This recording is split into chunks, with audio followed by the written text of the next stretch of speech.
नमस्कार दोस्तों, मेरा नाम है अंशुमन नायक और आप सभी का बहुत बहुत स्वागत है इंडियन डिफेंस न्यूज के डिफेंस टॉक सीरीज में, जहां पर हम रोज नए नए डिफेंस अपडेट्स के बारे में बात करते हैं। तो चलिए देर न करते हुए आज की वीडियो शुरू करते हैं।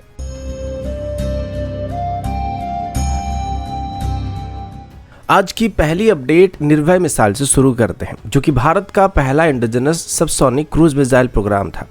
हालांकि इसकी डेवलपमेंट टाइमलाइन काफ़ी सारे अप्स और डाउन से लेके गुजरे थे, लेकिन आज इसको हमारी future indigenous technology cruise missile programme का मेन बैकबोन भी कहा जा सकता है। और इसी से लिए गए टेक्नोलॉजी को बेस करके हमारी future long range cruise missile को डेवलप किया जाने वाला है।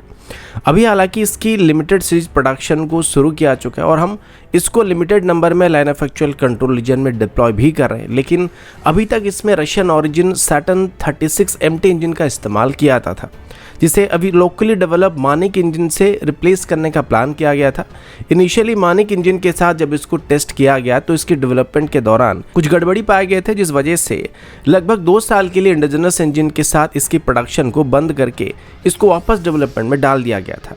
लेकिन अभी फाइनली मानिक इंजन के साथ निर्भय मिसाइल की सफल परीक्षण किया जा चुका है, जिसके बाद अभी इंडिजिनस इंजन के साथ ही इसकी प्रोडक्शन को भी स्टार्ट किया जाने वाला है। हालांकि इसकी लिमिटेड सीरीज प्रोडक्शन होने वाला है, जिसके साथ ही इसकी फर्दर रिफाइनमेंट भी जारी रहने वाली है। अब जब इसको मास स्केल में प्रोड्यूस किया जाएगा तब तक इसको और भी बेहतर किया जाएगा। अब ये इसकी लैंड बेस्ड वेरिएंट होने वाला है, जिसकी रेंज करीब 1000 किलोमीटर तक होने वाली। इसके अलावा अब इसकी सी और एयर लॉन्च्ड वेरिएंट को भी डेवलप करने की बात कंफर्म किया गया है।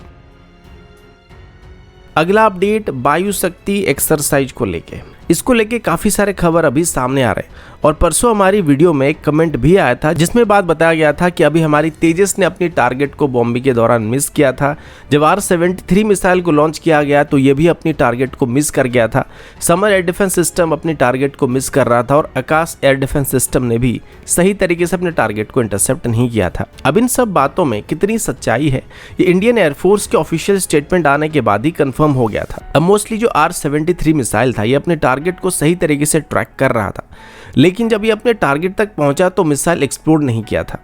जिस वजह से जो टारगेट था वो बच गया था। सेम चीज समर एयर डिफेंस सिस्टम के साथ भी होता हुआ दिखाई पड़ा था। अब इसका एक ही कारण हो सकता है, क्योंकि ये जो समर एयर डिफेंस सिस्टम है, इसको ओल्डर जनरेशन की R-73 मिसाइल को बेस करके यानी कि रिफर्बिश करके बनाया गया था। और R-73 एक हीट सीकर मिसाइल है, और जहां तक मुझे लगता है कि जो ड्रोन या एरियल एक्सपेंडेबल टारगेट था, जिसको एक टारगेट की तरह इस्तेमाल किया रहा था, वो शायद उतना हीट को जनरेट नहीं कर पा रहा था, जिस वजह से मिसाइल का सेंसर करीब जाने पर कंफ्यूज हो गया होगा कि एक्चुअल टारगेट यहाँ पर कोई डिकॉय है, जिस वजह से जो प्रॉक्सिमिटी फ्यूज होगा वो एक्टिवेट नहीं हुआ होगा, जिस वजह से मिसाइल एक्सप्लोड नहीं कर पाया था। और इंडियन एयरफोर्स की तरफ से भी लगभग सेम तरीके का स्टेटमेंट दिया गया था कि अगर ये कोई एक्चुअल फाइटर एयरक्राफ्ट होता है, जेट होता, तो मिसाइल वहाँ पे जरूर फट जाता।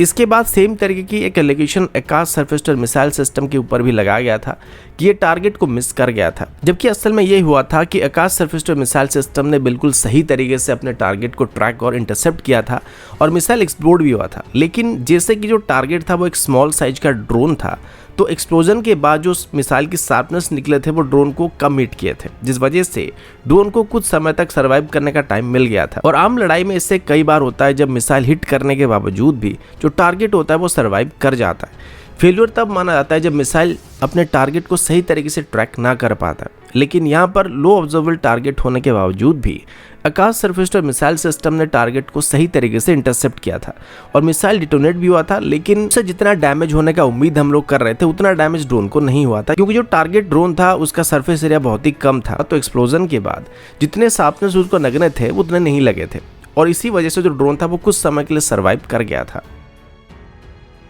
अगला अपडेट डिफेंस एक्सपोर्ट को लेके, और अभी भारत की तरफ से ग्रीस को अपनी डिफेंस प्रोडक्ट को पुश करने की कोशिश करने की बात सामने आई है। तो ग्रीस की तरफ से अभी अपनी RM-70 multiple launch rocket system को अपग्रेड करने का प्लान किया जा रहा है, जबकि भारत की मुनिशन इंडिया लिमिटेड की तरफ से अभी इस मौके का फायदा उठाकर ग्रीस को अपनी पिनाका रॉकेट को भी सप्लाई करने का प्लान किया जा रहा है। RM-70 दरअसल चेकोस्लोवाकियन मल्टीपल लॉन्च रॉकेट सिस्टम है, जो कि टेक्निकली BM-21 ग्रैड सिस्टम का एक वेरिएंट है और इसकी स्ट्राइक रेंज करीब 20 किलोमीटर तक है। अब भारत की मुनिशन इंडिया लिमिटेड की तरफ से अभी ग्रीस को ये बताया जा रहा है कि जो RM-70 सिस्टम ये काफ़ी आउटडेटेड हो चुके हैं और ये एक 122 mm की रॉकेट सिस्टम है, जिसकी रेंज जब बहुत ज़्यादा दूरी तक एनहांस नहीं कर सकते, जबकि अगर वो पिनाका जैसे रॉकेट को एक्वायर करते हैं तो ये एक 214 mm की रॉकेट सिस्टम है और ये 40 किलोमीटर से लेके 70 या 90 किलोमीटर की दूरी तक भी इसकी वेरिएंट के हिसाब से स्ट्राइक कर सकता है। लेकिन फिर भी अगर ग्रीस चाहता है तो मुनीशन इंडिया लिमिटेड की तरफ से अभी उनकी RM70 सिस्टम को भी इंडियन सिस्टम के साथ अपग्रेड करने का ऑप्शन दे रहा है और अपग्रेड करने के बाद इनकी रेंज 40 किलोमीटर तक होने की उम्मीद किया जा रहा है, जो कि पहले से ही